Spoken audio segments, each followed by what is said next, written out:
దెందులూరు మండలం పెరగూడెం గ్రామంలో మనం ఎన్నికల ప్రచారాన్ని ప్రారంభిస్తూ ఉన్నాం. 2 సార్లు మన ఎమ్మెల్యేగా ఇప్పటికి మీరు పంపించారు. తప్పనిసరిగా ఈసారి కూడా మీరందరూ ఆశీర్వదించి పంపిస్తారనేటువంటి నమ్మకాన్ని నిన్న నామినేషన్లోనే మీరందరూ కూడా రుజువు చేశారు. దానిలో ఏ రకమైనటువంటి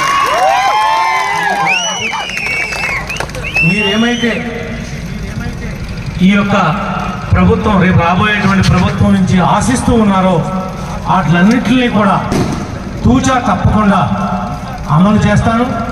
గతంలో నా తాలూకా జరిగినటువంటి చిన్న చిన్న పొరపాట్లు ఏమన్నా ఉంటే కూడా అవన్నీ కూడా సరిదిద్దుకుని మీ అందరితోనే చర్చ జరిపి వాటిని ముందుకు తీసుకెళ్తాను.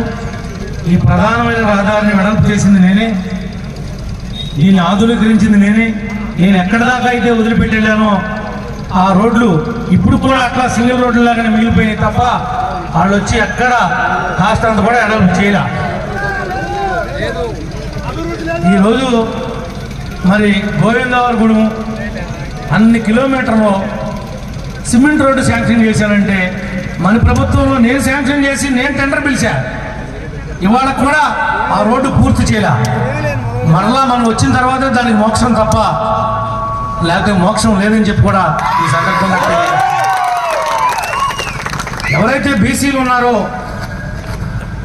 50 సంవత్సరాలకే రేపు పెన్షన్ ఇస్తాం.